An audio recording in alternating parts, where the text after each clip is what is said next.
Hi, my name is Barb Ryan. This is the Night of Insight, and it is April 15th, 2021.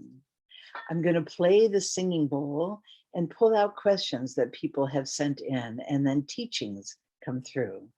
And you're watching this recording on YouTube. If you have found it, there's ones for quite a few other months also. We meet the third Thursday of each month, and you can find out more about that on my website, which is spiralingtowardjoy.com. Okay, thank you.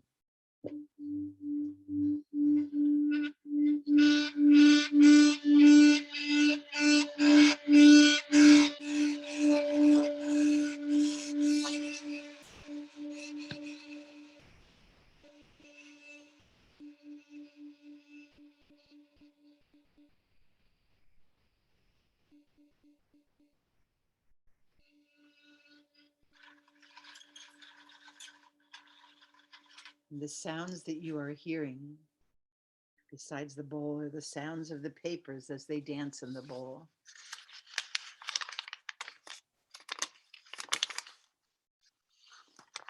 The first question says, how do you deal with chronic pain that feels very limiting and disruptive? How do you deal? How does one deal with chronic pain that feels very limiting and disruptive? I feel trapped in my body because of the constant, noisy, loud pain. When the pain constantly interrupts my plans and dreams, it does a lot of damage to my confidence and my will to even dream, follow through, and execute. Eventually, it feels much easier to not dream or aim at all than constantly fight against the pain. So I'm going to go back and read the first part of it again, which is the question, and we'll see what comes through. How does one deal? How does one deal? How does one cope?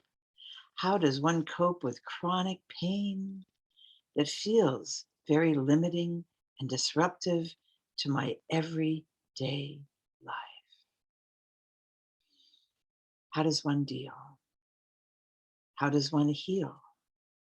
How does one think about? How does one feel about? How does one experience chronic pain that feels very limiting and disruptive? There are many, many different ways of dealing from chronic pain and healing. And when I use the word healing, it's not about curing, but integrating, right? So we heal something into us. We become part of the wholeness of it. The pain is part of the wholeness of who we are. And sometimes it gets so loud and so painful and so disruptive. How do each of us hold our bodies, hold ourselves in a place of hope when we're feeling despair, when we're feeling not able, when we're feeling trapped? And even when our body is feeling trapped in a pain body, trapped in a body of limited ability, limited movement, it is our mind and our emotions that we are freeing up, right? That we are shifting, that we are changing, that we are feeling. Sometimes we can become aware of the pain and breathe with and through the pain itself, and notice how and when it changes as we're breathing with it. At first, it may get more intense, then it may recede to the background. It may have more intensity again. There may be waves to it. It may move from one part of our body to another part of our body. And as pain resides in different parts of our body, it's important to talk with that part of your body, not just the pain, but give some really tender, loving care to that part of our body. For instance, if you have a headache, even a migraine, and you close your eyes and you shut off everything else, maybe even have a headset on to drown out any noise or just have a sound that is comforting to you if you can handle sound when you have a migraine. And then we breathe into it. And as we breathe into it, every breath in is a breath of divine, loving light. And we follow the breath in until it surrounds every cell in our body and it combs through them, removing all that no longer serves us. And we imagine that happening. And as we imagine that happening, we begin to release, little by little, possibly, some of the pain associated with that body part. Sometimes there's a body part that is stiff and kind of feels stuck. And as we breathe into that part, breathe in that loving energy and heal into wholeness, not just the body part of the joint, but the pain that is there also, because that's part of the experience at this time. So as we breathe in, we're breathing in love and light, not just imagining, but surrounding love and light in every cell in our body. And sometimes when we have chronic pain in our body, we have already been on many, many journeys, many medical tests, many medical advice. We may have a healing team. We may try one thing and then another, and then we're back to something from before. And part of our own personal journey is creating a healing team around us. And not just of Western medicine healing specialists, but alternative healings also, alternative medicine, medicine from other cultures, medicine that might be ancient to our very own culture. There may be movements like Qigong that is a movement of the energy, even if we cannot move our body. There are ways that Qigong is done with people that are sitting in a wheelchair and cannot stand or move on their own. And yet Qigong can be part of what they do. Qigong can be part of what someone else does with them. So there are different healing modalities that part of the pain is the isolation, and part of the isolation is the pain. So as we form a healing team around us, we also form a group, a team. This could be one other person. It could be a Facebook group. It could be a Zoom group. It could be a group of people that have the same diagnosis that we do. It could be a group of people that also struggle with chronic pain and share support, share resources. Because sometimes when we're in chronic pain, we get a brain fog. We're not sleeping well. We can't think well. And it just gets exhausting to even think about one more thing. So sometimes talking with somebody else or messaging with somebody else who feels that same thing, We begin to feel the sense of unity with them and understanding with them. There's so little we have to explain, and there's so much of it that they already get. And we might not have anything else in common with them. But this brings us a sense of community, a sense of oneness, and sharing resources. Could be medical resources, could be diagnostic resources, could be fun resources, spiritual resources, movies, videos, movement without movement. There's so much that's being shared and revealed that it becomes overwhelming sometimes. And so, bit by bit, step by step, when we are feeling less pain or a little more energy, we begin to wonder who will show up for us. How will we find community? How will we find new resources? How will we find someone else who has already done so much of the research? How might we find someone who loves to research, who loves to do medical research or alternative research or, all kinds of things like that? So we imagine and we wonder and we affirm and we are open to all of the positive ways that healing and wholeness and connected to our wholeness and people who see our wholeness, they see us beyond our physical limitations. They see us beyond our chronic pain. It's not that they don't see it at all, but they see it with us. They see us, the essence of us first, because so much chronic pain can be invisible. People have invisible disabilities.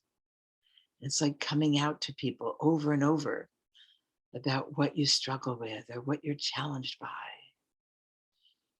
And that can have its own emotional and mental costs. And so being with our breath, creating community, noticing the places in our body that are not in pain. It's amazing that there are so many places in our body that are not in pain. They may be overshadowed by the pain. The pain may take front and center and get really, really loud and really big. An analogy that's just coming to me now is that all over the world, there are many struggles, there are many wars. We hear about these all the time. And peace is also breaking out all over the world. And we don't often hear about that unless we're in special groups of people who want to talk about peace and peacekeeping and notice peace.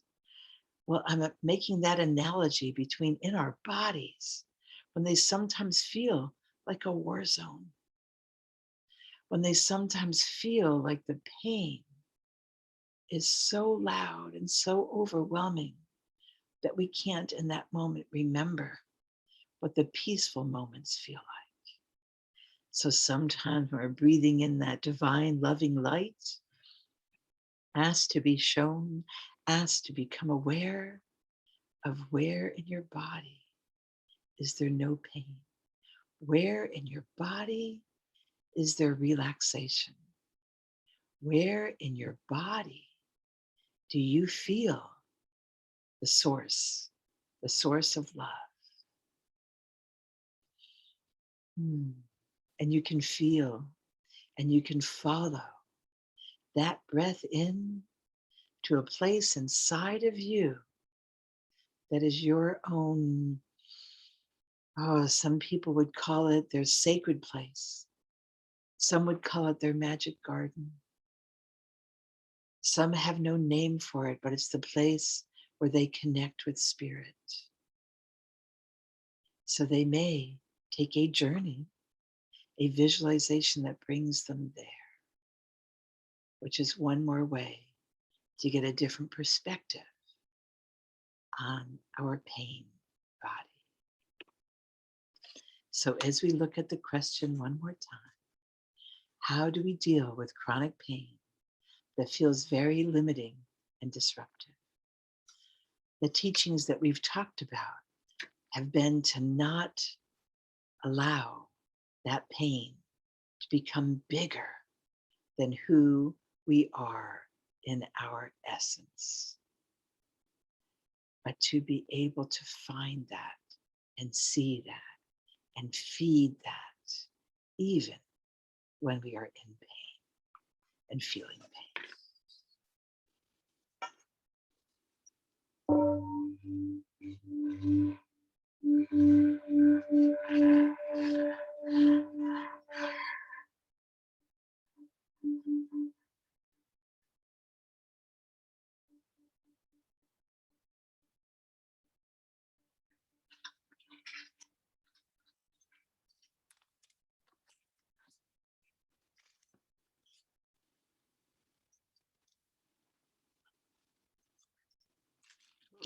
There we go. Questions came out at once.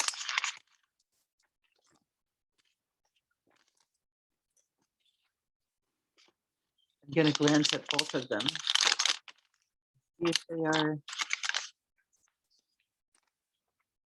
related somehow. So I'm going to read them one after the other since they both came out at once and see what comes through about both of them. So one of them says, I know that ultimately how I respond to a situation is my choice. Sometimes the feeling or mood that arises is so strong and I feel stuck and pulled further into it, feeling like I don't have a choice. How can I know whether to follow that or not? So even though I know it's my choice on how to respond to a situation, sometimes it becomes so big, so strong that I feel stuck and pulled further into it. How do we discern? How do we discern? How do we know to follow it or not? I'm feeling that will be a teaching about discernment. How do we tell? The next one says, they say, they say you create your own reality. But if you're standing next to me, living with me, being in my world, my family, my community, my city, the world with me, and you're creating your own reality, aren't you creating some reality for me too? That's the other question. So we'll just put that one out there for a moment and go back and look at the first one. And a teaching will come through about that. And then we'll look at the next one. So the first question I was seeing as, how do we discern what is the best? And when I say best, I don't mean best as opposed to worst, but it's like in this moment, what is the best and the highest for me, for all involved, right? So even though I know how to respond to a situation, sometimes a mood arises that's strong and I feel stuck and pulled further into it. The way that that's described, I'm seeing that as someone's being pulled into a feeling or an experience that they don't want to have. Because if we were being pulled into an experience we wanted to have, there would be no question about it, but maybe just how we surrender to it. Right? So this person is saying, even though they believe, they know, they've heard that it's their choice how they respond? How can they know whether to follow, which voice to follow, which choice to follow, right? The voice of choice, which one to follow. With discernment, we're asking this question of what is best. What is best for me in this? What is best for others? What is best for the planet? And usually, if we're feeling pretty aligned, right? And that's a sense of rightness. We're feeling right with the world. We're feeling aligned in it. Our purpose is aligned. Our mind, our thoughts, our heart, our body, our spirit, our soul are all aligned, right? When we are feeling aligned, just follow that. Whatever comes up in that space is what we follow and do. When there's controversy, conflict inside of us, and more than one desires that are wanting other things for us, or we're feeling stuck, or we're feeling pulled into something we don't want to do, how do we know? Well, one way of discernment is that we check in with our body. And our body knows so much, even that body that's in so much pain. We can still check in with that body and we can ask our body what feels best. And if nothing else, we find ourselves leaning into something, leaning toward it with our whole body, with our mind, with desire, that it just feels like that would be the best thing for us in this moment. Or we feel like, ooh, no, that feels stuck. That feels wrong. That feels like it's pulling me into something I don't really want to be in. So, one way to discern that is check in with our body. Do you feel pulled toward it in a good way, in a useful way? Does it bring relief? Does it bring joy? Does it bring smiles? Does it bring connection? Does it bring your heart forward? Or are you feeling drawn and pulled in a way that you do not want to go? And it becomes clear because you feel resistant to it. That is discernment. And I know part of the question here is, yeah, but how do you really know? Because aren't we resistant sometimes to things that are good for us? Well, I believe that spirit or our spirit guides or our spiritual self or our higher self never leads us down a path to hurt us. They lead us down a path to help us. We might experience the hurt or the pain. And are we also experiencing that it feels useful, that it feels loving, that we feel a sigh of relief? And if not, if that uneasy, uncomfortable place sticks around, it's okay to go. It's okay to say, no, this is not a match for me.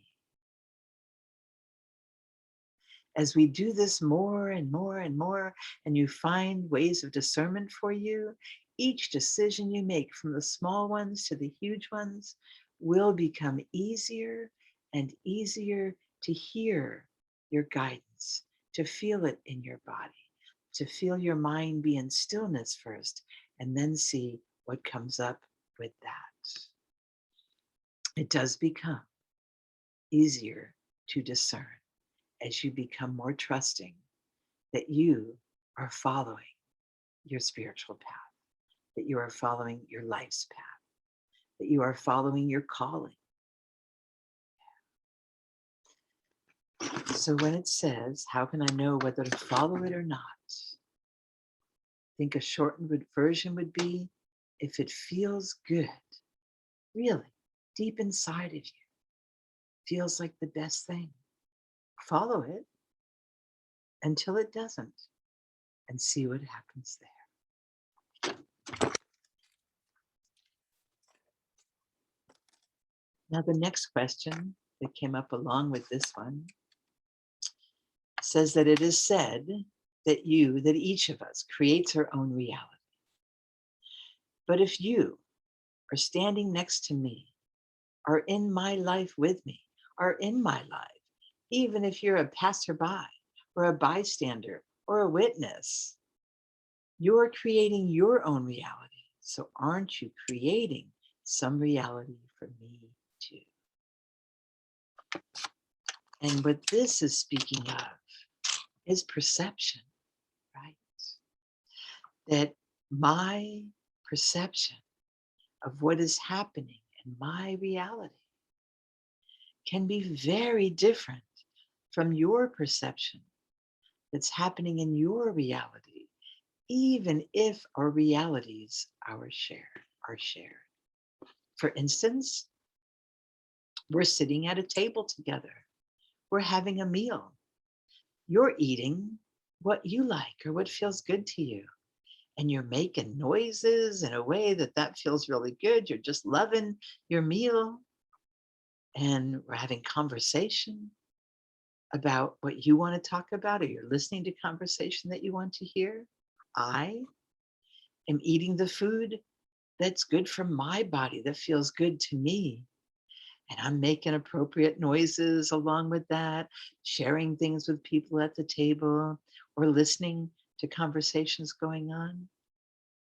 But my perception of that meal, of what was served, how it was served, who was at the table, what the conversation was, how I experienced the food, how I experienced you, how I experienced the room or the restaurant or the table, or we're outdoors at a picnic table, however I experienced that piece of reality is so different than how you experienced it. And the parts that we agree upon, that we both remember that part. We both remember it being that way. We both remember that person being there and that food being served and what that tasted like. Or maybe I never did get to see that part because it was at the other end of the table, or it was on a whole other table and we're at a big potluck or something.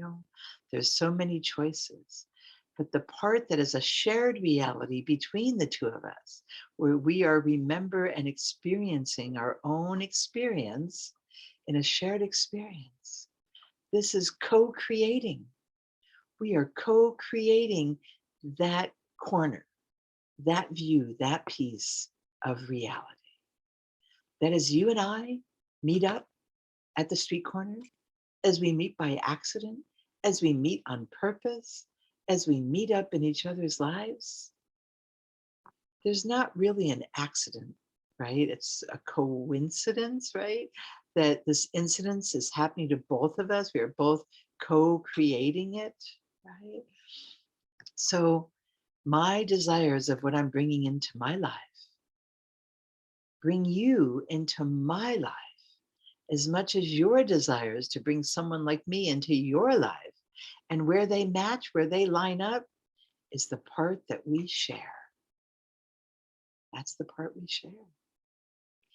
And when the question asks, aren't you creating some reality for me too?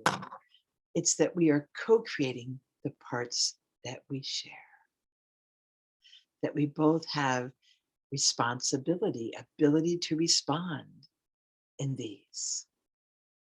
There will be times, even if we were to live together, that you're off having a different adventure and you come back and share it with me. You're sharing with me, you're co-creating and telling me about an experience you had that I wasn't there.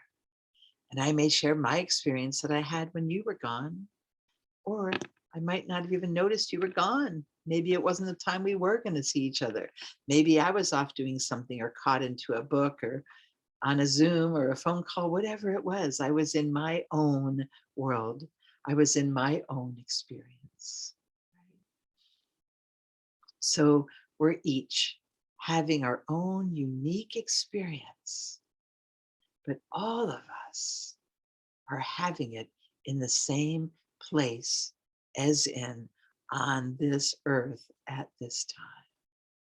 And then there are all these points along the way that our lives intersect, that we can literally meet up with each other, even if it's on Zoom from halfway across the world. But we're both co-creating that. I got on the same call that you got on, even though I didn't know you were going to be on it. We are now sharing that experience. So are you creating my reality? Mm-mm. I have my own perception of that which is being created. And then we can, through co-creation, influence our perceptions on reality. A lot of bringing peace to the world is influencing ourselves, starting with ourselves about climate change, about racial justice, about fairness, about peace in the world. Any ideals that we believe in, that we want to bring forth, we keep moving toward that goal. And we end up meeting more and more people who are moving down that same path, down that same river, toward that same goal. And together, more and more of us are co-creating peace, racial justice, healing the earth, healing the climate, whatever it might be, whatever we're all believing together, that's where we can influence the change. And as we notice the change and see the change and report all the places that are breaking out in peace today, then that becomes true for us. And we are not ignoring that there are many, many places where oppression and war and deep illness and the earth herself is many of that going on. And we need to be aware of that so we can then focus on what is ours to do in the healing of this. So that question has said, you're creating your own reality. Aren't you creating some reality for me too? Only as much as you choose to recognize that we are sharing this moment here in time.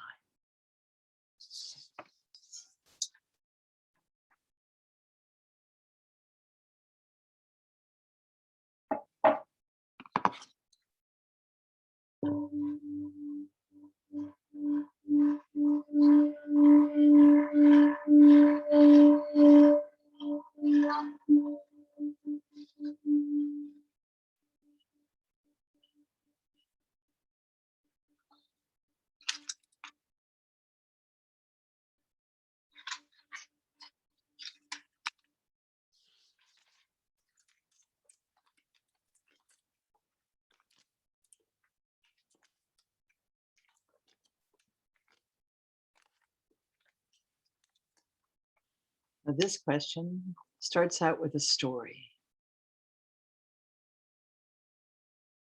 And many of our stories, many of our experiences are universal. So in your heart, it's listening with an open heart about how you can relate to this experience and how you've healed it in your heart, how you're in the process of healing this, and how you can be open to even more healing as you have or experience a similar story in your life. There are a couple of people from school days who cross my mind frequently. They were so mean to me. They took advantage of me. They took advantage of my kindness and sometimes straight up rebuked my kindness and made me feel less of a person for having a kind and caring heart. They did not value me. They did not have the same values of a kind and caring heart that I had. I felt rejected by them. They ignored me. They were mean to me. And sometimes they took advantage of my kindness and were still mean to me. Now, as an adult, I know, I know that they had their own demons to deal with. And I know that they were behaving that way because that's just the extent of their knowledge of how to be. I know all this in my head. I know it in my head. I know that they didn't know any better. But when they cross my mind now, I still get so angry at the injustice of my young self suffering so much at the hands of these bullies, really. And I even get angry at myself. I get angry at myself for not standing up for myself, for not standing up for me. I get angry at myself for not standing up for myself back then.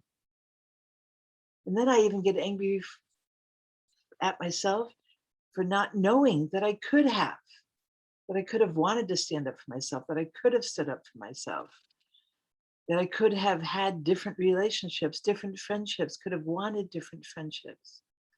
Oh, all of that, all those feelings, all that anger, all that frustration, all that disappointment, and possibly some shame is all in there. And when these people cross my mind, ah, those feelings come up, the feelings of regret and anger. How? How do I deal with such recurring feelings of regret and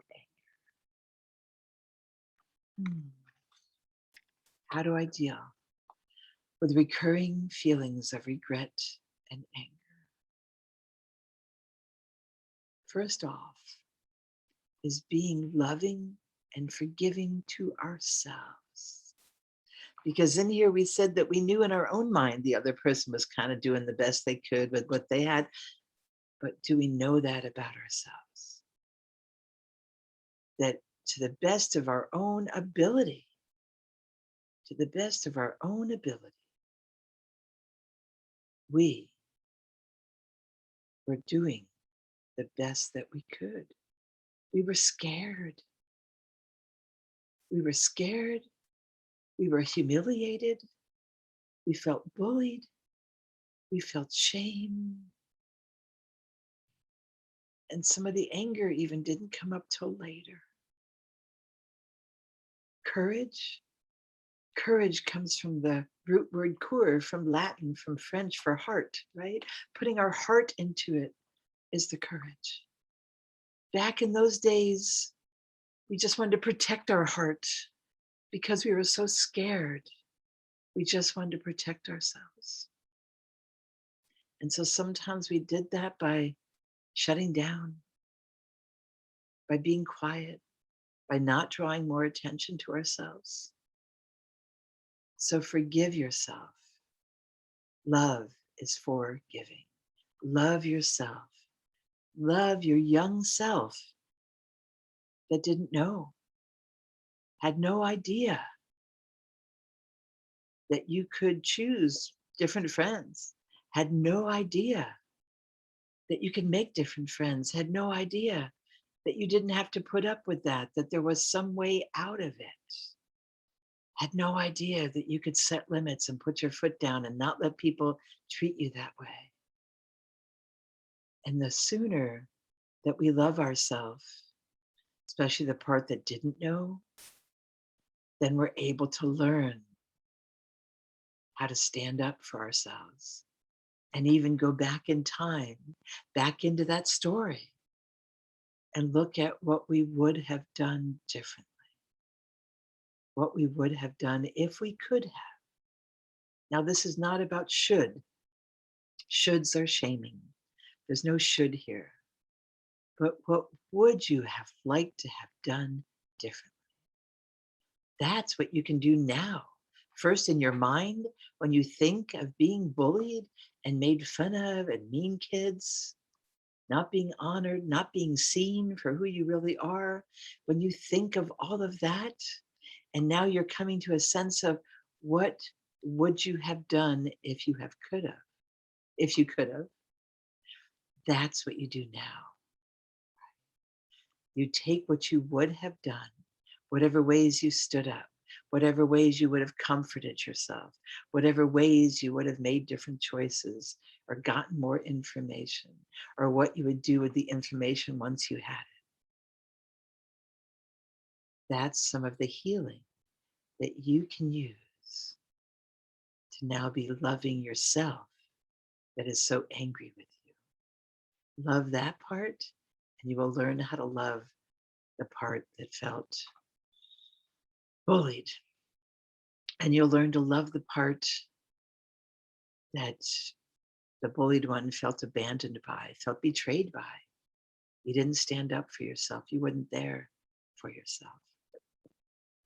And as you learn to love those different voices of you, as you learn to accept and now say the most loving things to yourself, even about those times, that's when it gets brought into the wholeness. That's when the anger begins to subside. That's when you begin to look at that it's you now that's still beating you up about something that happened that you had no control over or choice in back then. And hopefully you are creating a life where you do have more choice, you do have more control. You do choose friends and coworkers and comrades and people that you're in meetings with and people that you ride in cars with and teams of people that you're associated with and meetings with people that you go to. Now you choose to be surrounded by the most loving people. And you'll know that because they're loving to themselves. And you'll be able to take that in because you've learned how to love all of you. And when you get to that place of loving all those aspects of you, then you'll be able to use that head knowledge about the other person and what their life was like and how they did the best they could. You'll be able to take that from your head voice into your heart voice and really sit with it. And when you're ready, and only when you're ready, you'll begin to feel compassion for them, but not too soon, or then you'll feel angry at yourself again, and that vicious cycle continues. So start with loving yourself and not blaming yourself for what happened to you. Your perspective in that situation was different than theirs. This goes back to that last question about creating or co-creating our reality. Your experience was very different than the one they were having. And you get to go back and change your story about your experience. And you get to be your own hero in your own story. You begin to find your superpowers. You begin to expand and have loving expansion in your life.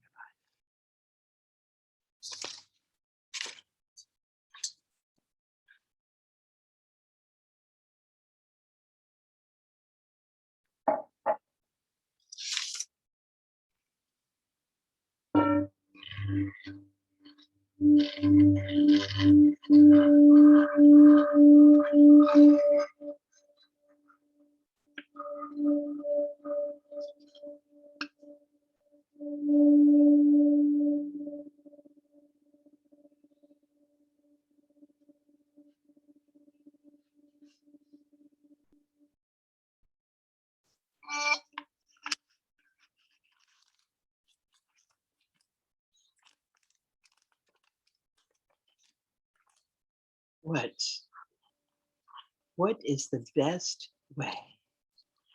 What is the best way to handle a narcissist? What's the best way to handle somebody who's being a narcissist? Somebody with narcissistic behaviors and tendencies who's putting themselves first, not in a loving way that's inclusive and for the best of all involved, but is putting themselves first in a way that can be harmful to so many because they don't even see other people or care about them really.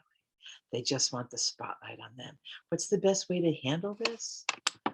And how do I, or any of us, who are recovering people pleasers, right? How do we learn how to set boundaries with a narcissist?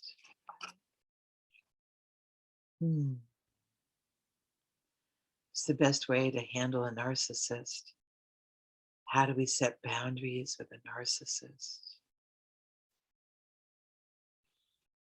As a recovering people pleaser, so we look at that part of ourselves, the recovering people pleaser. Sometimes this is called codependence. And some of those qualities of codependence that are about helping people, loving people, attending to people, reading what they might need or want, or if they're injured or hurting, and how to help them. All of those qualities, all of those qualities can be wonderful, can be really important, can be part of healing the world, but not if we're doing them at the expense of ourselves. That's the key here, right? If we are pleasing other people just to please them so they will like us, and our heart is not in it, we're not connected with our heart space, even though we might think that we are not truly connected to our deepest heart space. And we're doing what we think other people want so that they'll approve of what we're doing, or they'll like us, or they'll accept us. And this can get so messy because we're not being true to ourselves. So, the beginning of being recovering people pleaser and a way to handle narcissists and setting boundaries is to really, really, really take care of yourself. You know, there's that story of you take the oxygen mask, right? You're on an airplane, the oxygen mask dropped down. The person sitting next to you can't put their own mask on. They're a baby, they're very young, they're disabled in some way, they don't know what's going on, they've been asleep, whatever the condition is, they can't figure it out. And if you reach over to struggle with them and be struggling not against them, but with them to get their own mask on, you are losing oxygen, not getting enough oxygen. And soon you cannot think clearly. You can't think your way out of a paper bag, right? You can't get out of this situation. And now you're all going down, all possibly dying. And yet, if in the very beginning the oxygen mask came down because the cabin in the airplane was losing oxygen, and you put your mask on, you'd be okay. Then you'd have all the strength and the energy to help that person next to you and maybe even other people around you. So the people pleaser who's doing it because people would like them and betraying their own self is like the person who doesn't put the masks on themselves, and they're willing to sacrifice themselves, but not for the best of all involved. So it's interesting how the best that we can do for all involved is to first take care of ourselves. So it really is learning that story, enacting that story whenever we can. Not every situation will be life and death, but if we treat it as though it is, we can really practice setting good boundaries of saying, no, I need to put my own oxygen mask on first. Then I can. Then I can help you. Then I can help many. Then I can be a people pleaser, right? So that sense of loving yourself, if we each do what's really, really best for ourselves, I believe it's then best for everybody involved, best for the whole world. And if we have that intention, if we believe that to be true, that is not selfishness, that is not narcissism, that is love. That is a greater love for all beings and for the planet because we're looking at that bigger picture. So the best way to handle a narcissist is to love yourself, right? And heal from your people pleasing, because the place that it can be a dangerous match is if a narcissist is looking for um, people to use and abuse. They're going to look for people that are feeling less than because they want to feel better than. So they'll look for somebody who feels less than. And somebody who's loving themselves doesn't feel less than anybody else. So you handle yourself, loving yourself, and then you won't fall into the realm of the narcissist in that dangerous place. And you'll be able to set better boundaries through loving yourself in the best way possible.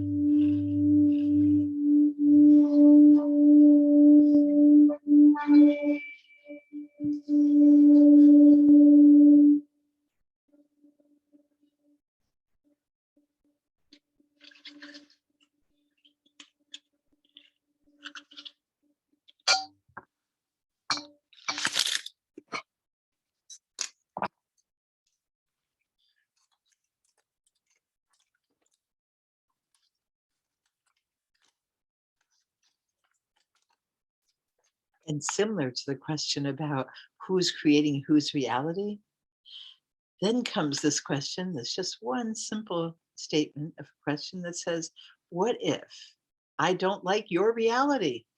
Right? If we're kind of all in this together and we're co-creating each other's reality, and I believe that you're influencing and creating mine, maybe because I'm not loving myself and I'm not thinking that I deserve to create my own. What if I don't like your reality? What if I don't like your version of what you see in me? What if I don't like, or I don't feel aligned with, I don't feel like it's true how you see me? Do you see the connection? Do you see the connections here? That if I am loving myself, if I know that I am a unique droplet of universal love, and wanting to express that love as much as possible at any given moment, and asking, what would love do? What is mine to do? Then it wouldn't matter if a narcissist or a bully was trying to create a world that we didn't like, because we can shift our world. We can shift our reality. We can change laws. We can educate ourselves. We can learn to ask for support, like we talked about in the beginning. We can learn how to be allies and support people for others who are struggling. When we truly love ourselves, it's seeing that we are a unique droplet of love. And it's seeing that others are their own unique droplet of love. So if you don't like the reality that I'm observing, that I'm creating in my world, it's fine to look at what we're co creating and step back, step out of it, remove yourself some. That's okay to do, and create what it is that you feel led to create. asking for it to be the most loving thing possible, because that's what it's really all about. Are we seeing the world through eyes of love or fear and anger? Are we seeing the world through eyes of unity, where we really, really are all one breathing, vibrating entity? And if that were true, how would that change our perspective? Or are we really these divided factions of people and other species fighting for the top of the hill, fighting with each other over everything? If that's the world we're creating, how does that feel? Whatever, whatever we're thinking is our perception. And then that's how we're looking at things. And then it's what we're co-creating. And as long as it's focused on love, I believe it was Marianne Williamson who said that we are all being love, being our loving selves, beaming love, or seeking love. Something to ponder.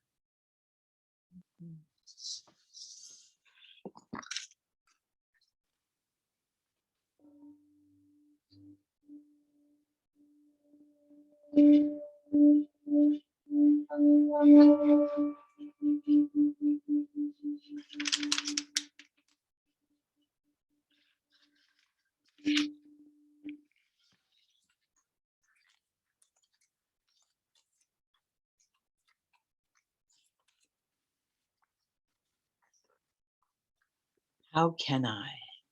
How can I shift my perspective? How can I shift my perspective so that the physical pain doesn't add more emotional pain, right? Because they're so connected.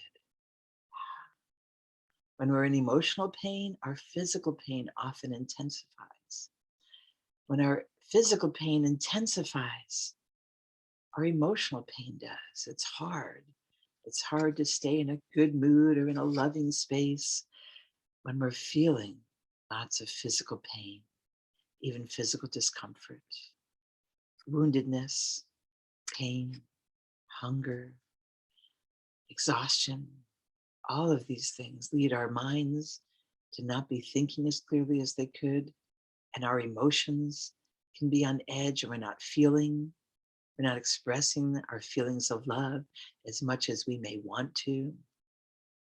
So, how can one shift their perspective so that physical pain doesn't add more emotional pain? And I would say that it's true, the converse is also true. That we can ask, how can I shift my perspective so that the emotional pain doesn't add more physical pain? So, how can I shift my perspective on pain? What would love do? If I am co creating this reality that I'm in, how can I do that when I am feeling pain? How can I transform my pain? How can I shift my perspective on pain? And I believe that this too comes back to loving yourself, truly learning to love yourself deeper and more, to love yourself who feels pain emotionally, to love yourself who feels pain physically, to have some levels of gratitude for the pain signaling you that something's wrong, to have much love and desire for the healing of the parts in our body that are firing about things being wrong when maybe they're not. They're just misfirings emotionally, mentally, physically. How do we know? How do we discern that? How can we shift perspective so that the physical pain doesn't add more emotional pain?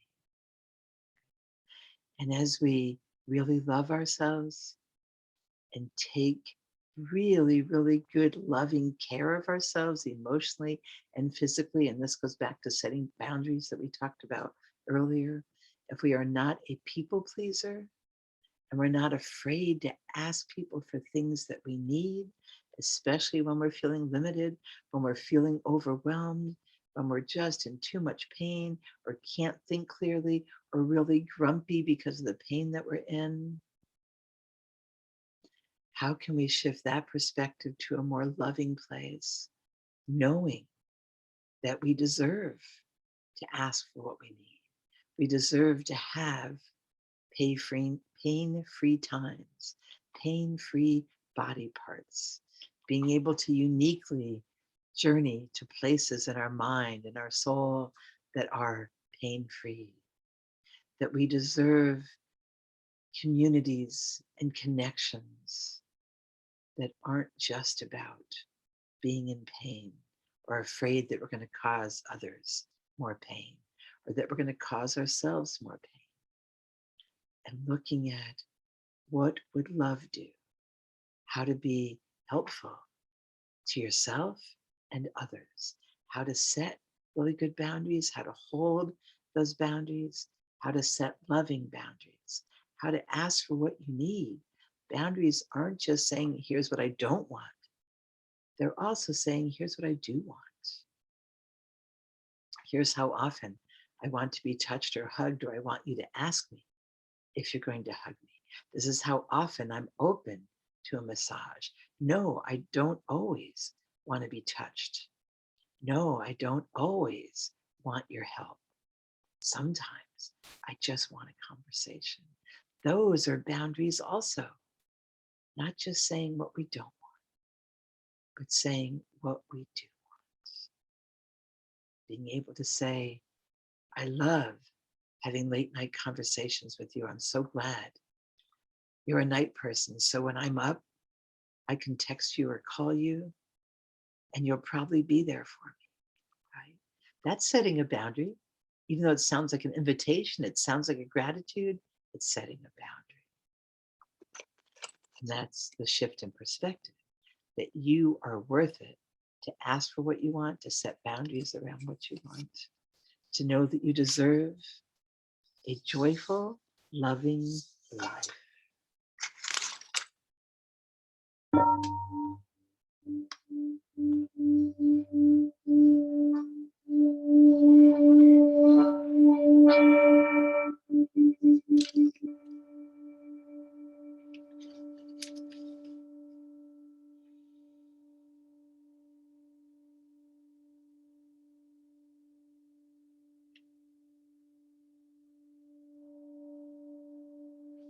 And the last piece of paper this evening,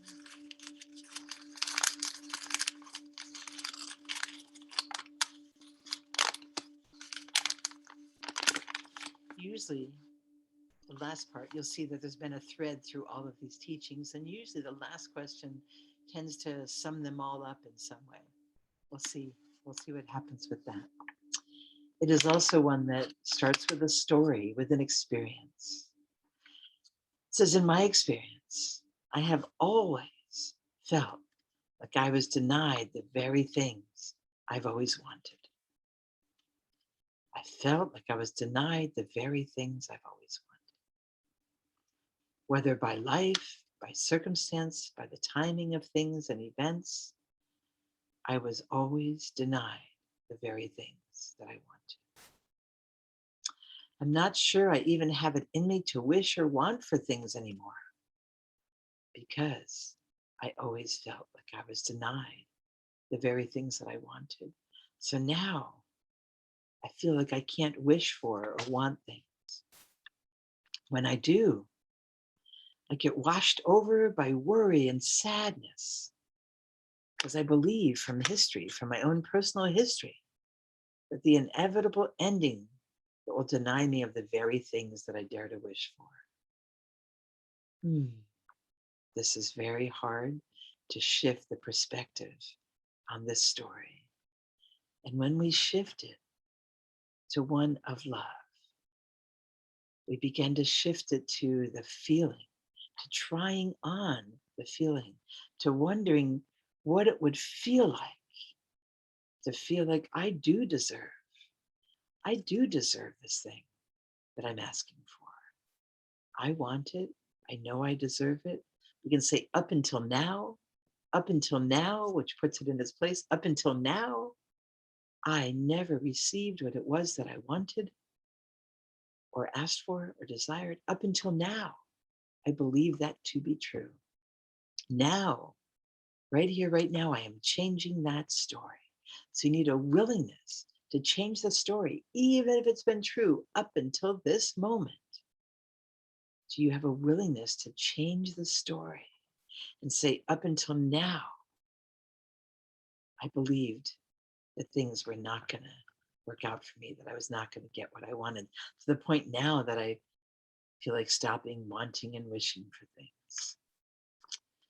If my past reality, if my past story is not helping me think about this differently, how am I supposed to change my thoughts on this matter or update my beliefs? Well, see, the past reality was up until now, you never got what you wanted, what you thought you deserved. So you began to have a story, and it was confirmed over and over and over again, which is called confirmation bias. It was confirmed that you would be denied the very thing that you want. That happened over and over and over again. So those stories, the past reality, is not going to help you think about it differently. As you think about it differently, you'll also tell that story differently.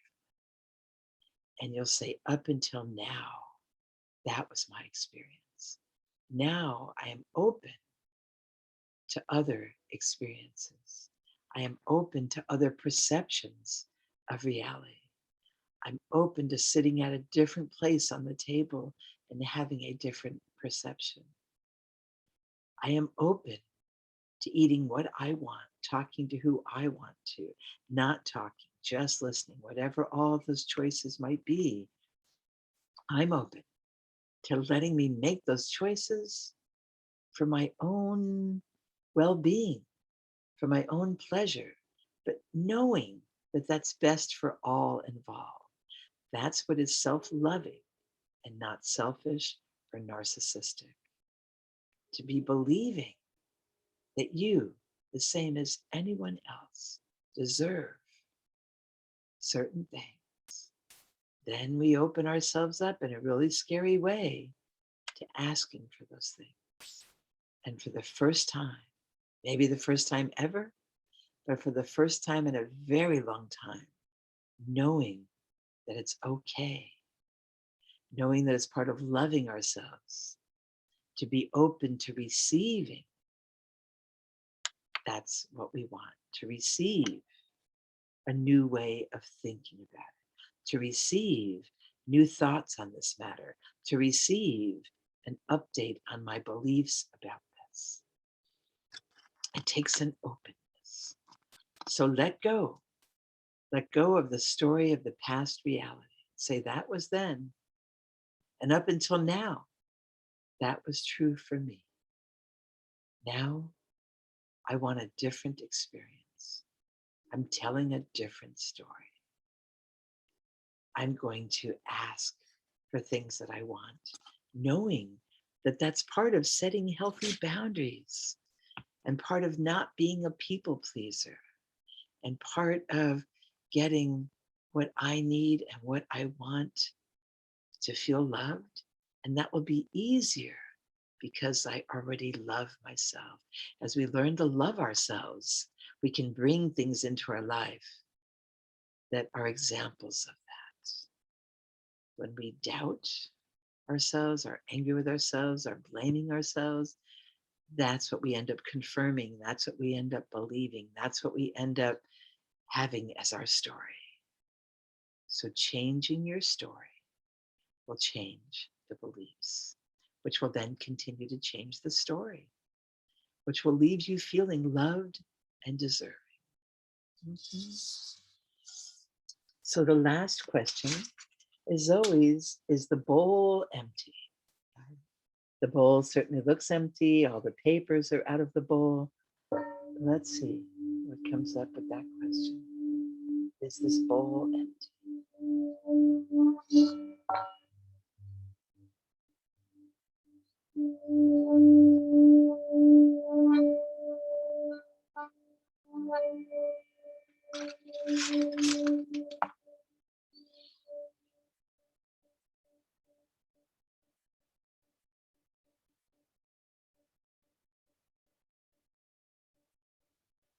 Is this bowl empty? Well, that brings us to that place of perception. One's perception could be that this bowl is empty, but another perception could be this bowl is full. This bowl is full of all kinds of invisible things like wisdom and love and compassion and understanding and joy and more love. This bowl is full of all of those things. And as we call them forth with our questions and playing the bowl each month, then we see what is truly in the bowl and we see what is truly inside of us because they are the same. We may feel empty, but inside of us is the love, the compassion, and the wisdom. The inside of the bowl is only a reflection of what's in each of us. I thank you for listening. And you have found this on Spiraling Toward Joy YouTube channel, or you have found this on spiralingtowardjoy.com, my website. I'm Barb Ryan, the Goddess of Happiness. This has been a night of insight. Thank you so much.